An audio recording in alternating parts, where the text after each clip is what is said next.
ভূখণ্ডের ভৌগোলিক অবস্থার ভিতর দিয়ে সংস্কৃতির একটা বিশেষ রূপ আছে। যেমন বাংলাদেশ কিন্তু খুব বর্ণিল একটি দেশ। এই দেশে এত বেশি বৈচিত্র্য পৃথিবীর খুব কম রাষ্ট্রে আছে, যে নাগরিক প্রকাশের অভিব্যক্তি নিয়েই কিন্তু সবসময় বিতর্ক হচ্ছে। এখন যদি আমরা আমাদের এই সময়কে এই সব পরম্পরা ধরে ব্যাখ্যা করতে পারি, তাহলে কিন্তু অনেক কিছু সমাধান হতে পারে, কিন্তু আমরা সেই ব্যাখ্যাটা হাজির করতে পারিনি। এটা তো আসলে আমাদের একটা অন্যরকম একটা আয়োজন, একটা প্রাণের একটা দিবস। সেখানে আসলে ধর্ম, বর্ণ, গোত্র কোনো কিছুই তফাৎ করা যায় না। সেটি আমাদের জাতীয়তাবোধকে আসলে সমুন্নত করে, বারবার মনে করিয়ে দেয়। কিন্তু দুঃখজনক হলেও সত্যি, আমরা আসলে এখন যেটি দেখতে পাই, এই যে ধর্ম, এই যে বর্ণ, এই যে গোত্র, কোথায় যেন রাজনীতি এসে মিশে গেছে। আপনার কাছে পহেলা বৈশাখটা আসলে কি, কেমন দেখলেন এবার? এবং এই যে বললাম তফাৎটা একটু বড় প্রশ্ন হয়ে গেল, সব মিলে জানবো। আসলে সংস্কৃতি তৈরি হয় কিন্তু একটা ভূখণ্ডের নিজস্ব একটা চরিত্র নিয়ে। সেটা ভূগোল সম্পৃক্ত, সেখানে কৃষি ব্যবস্থা, সেখানকার সাংস্কৃতিক ঐতিহ্যের বিভিন্ন দিক আছে, তার ভিতর দিয়ে সংস্কৃতি তৈরি হয়।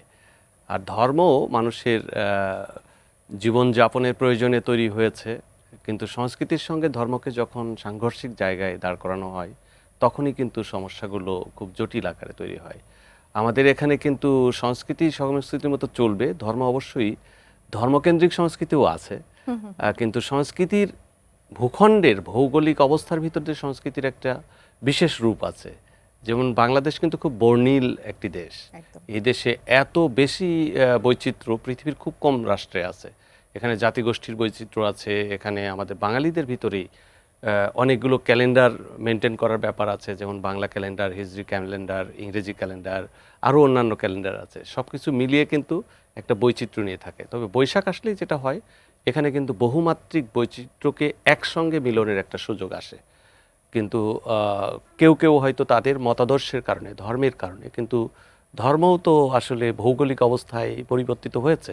বাংলাদেশে যখন ইসলাম আসছে, যদি বলি, আমাদের সুফি সাধকদের মাধ্যম দিয়ে আসছে।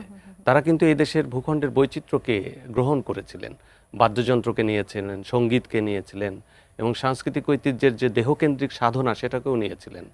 আমাদের পূর্ববর্তী গবেষকরা সে সম্পর্কে বলেছেন যে আসলে আমাদের ধর্মের যে দেহকেন্দ্রিক রূপ, সেটা কিন্তু এই অঞ্চলের, অর্থাৎ ভারতবর্ষের, বা সুনির্দিষ্ট করে বললে পূর্ববঙ্গের, এবং সেটার সঙ্গে যুক্ত হয়েছে। এখন স্রষ্টা এবং সৃষ্টি, এই দুইটার আন্তঃসম্পর্ক কিন্তু নির্মাণ করেছিলেন আমাদের দেশের মারফতি সাধকরা। এই বৈশাখে কিন্তু সেই চর্চাটাকে আমরা নিবিড়ভাবে দেখতে পাই। এখানে একদিকে দেহ সাধনার বিষয় যুক্ত আছে, একসঙ্গে এটার যে সাংস্কৃতিক বৈচিত্র্য, যেমন আমরা বলি সঙ্গীত বলি, বা পোশাক বলি, বা খাদ্য অভ্যাস বলি, সব কিছু কিন্তু এটার সঙ্গে যুক্ত আছে। আসলে যেখানে বাড়ছে সেটা হলো যে নাগরিক প্রকাশের অভিব্যক্তি নিয়েই কিন্তু সবসময় বিতর্ক হচ্ছে।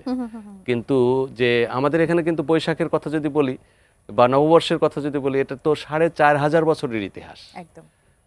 আর মঙ্গল শোভাযাত্রা আজকে যেটা দেখছেন, যেটা নিয়ে বিতর্ক করছেন, এটা কিন্তু এটার ইতিহাসকে যদি আমরা একটু এখান থেকে আস্তে আস্তে পিছোতে থাকি, তাহলে দেখবো যে 4500 বছর আগে এই শোভাযাত্রার ট্রেডিশনটা ছিল, এবং সেটা যুগে যুগে সেটা পরিবর্তিত হয়েছে। পরিবর্তিত হতে হতে আজকে একটা রূপে আমরা পেয়েছি, কিন্তু সেই রূপের সঙ্গে আমাদের নিজস্ব ঐতিহ্যের যে মিশ্রণ ঘটেছে, সেটা কিন্তু ব্যাখ্যা করা হয়নি। আর ব্যাখ্যার ক্ষেত্রেও কিছু সমস্যা আছে।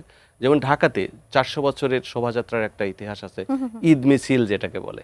ঈদ মিছিলেও দেখবেন কিন্তু সেখানে কিন্তু শ্রেণীগোত্রের সবাই, যদিও সেটা ধর্মকেন্দ্রিক উৎসব ছিল, কিন্তু আমরা ইতিহাসের পাঠে দেখি যে আসলে সেখানে কিন্তু ধর্মগোত্রের বাইরে সবাই কিন্তু যুক্ত হতে পারত। ঢাকার পুরনো ঢাকার সব পেশাজীবীরা, বিভিন্ন পেশাজীবী লোকজন সেটার সঙ্গে যুক্ত হতো, এবং সেই সময়ের জীব বৈচিত্র্যকেও সেটার সঙ্গে যুক্ত করা হতো, এবং ইতিহাসকে সেটার সঙ্গে যুক্ত করা হতো। এখন যদি আমরা আমাদের এই সময়কে এই সব পরম্পরা ধরে ব্যাখ্যা করতে পারি, তাহলে কিন্তু অনেক কিছু সমাধান হতে পারে, কিন্তু আমরা সেই ব্যাখ্যাটা হাজির করতে পারিনি।